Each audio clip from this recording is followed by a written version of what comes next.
Patiala pant stitching எப்படி பண்ணலான்னு பார்க்கலாம். இதுக்கு வந்து காலுக்கு வந்து 4 பீஸ் கட் பண்ணியிருக்கோம். ஒரு பெருசு ஒன்று சின்னது. அந்த ஒரு பெருசு ஒரு சின்னதையும் இந்த மாதிரி ஜாயின் பண்ணிவிட்டு அதை திருப்பி வச்சு அதில் பர்மனன்ட் தையல் ஒன்று போட்டுக்க வேண்டியதான். இப்போ வந்து ஒரு கால் ரெடி ஆகிட்டு அதே மாதிரி இன்னொன்றையும் ரெடி பண்ணி காமிச்சிருக்கேன். அதுக்கப்புறம் ஹிப் பெல்ட்டு பார்த்துக்கலாம்.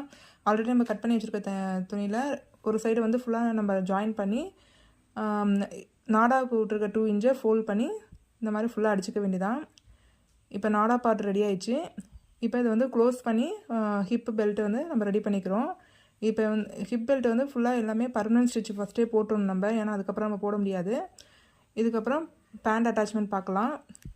பேண்ட் அட்டாச்மெண்ட் வந்து 2 கிளாத்தை மட்டும் 2 காலுக்கு உள்ளதை வந்து ஸ்க்ராட்ச் ஏரியாவை ஜாயின் பண்ணிக்கணும். பின்னாடி மட்டும் முன்னாடி வந்து நம்ம ஃப்ரில் வச்சு அப்போ அதுக்கப்புறம் ஜாயின் பண்ணிக்குவோம். இந்த ஸ்க்ராட்சை வந்து இது மாதிரி பர்மனன்ட் தையல் போட்டுக்கோங்க.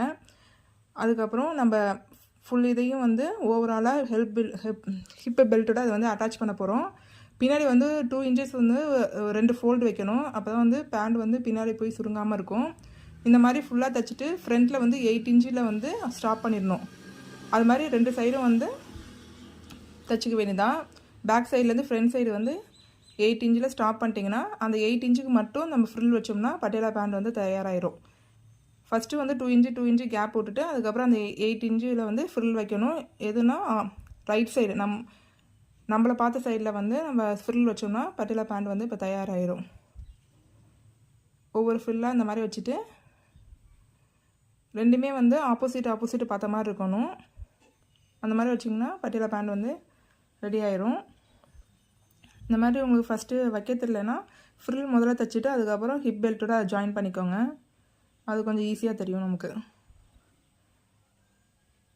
இது வந்து 8 இன்ச்சில் மட்டும்தான் ஃப்ரில் வைக்கணும். நம்ம நார்மல் பேண்டில் வந்து சைடில் ஃப்ளீட் வைப்போம். ஆனால் இதில் வந்து ஃப்ரண்ட்டில் வச்சாதான் அது பேக் சைடில் வந்து அந்த பட்டியாலா ஷேப் வரும். இதே மாதிரி இப்போ 2வது சைடு நான் வைக்கிறேன். 2 இன்ச்சஸில் வந்து சென்டரில் 2 இன்ச்சஸில் கேப் விட்டுட்டு இந்த மாதிரி ஃப்ரில் வச்சுக்க வேண்டியதான். இந்த 2 பக்கமும் இப்போ தைச்சி முடிச்சாச்சு. இந்த மாதிரி தைச்சிங்கன்னா பட்டியாலா பேண்ட் வந்து ரெடி ஆயிரும். இதில் ஃபினிஷிங் வந்து காமிக்க முடியல, நெக்ஸ்ட் வீடியோவில் பார்க்கலாம். இந்த மாதிரி அடிக்கிறத வந்து எப்போதும் வந்து 2 ஸ்டிச்சஸ் பண்ணிக்கோங்க, இல்லைன்னா அது வந்து கலண்டுற சான்ஸ் இருக்குது.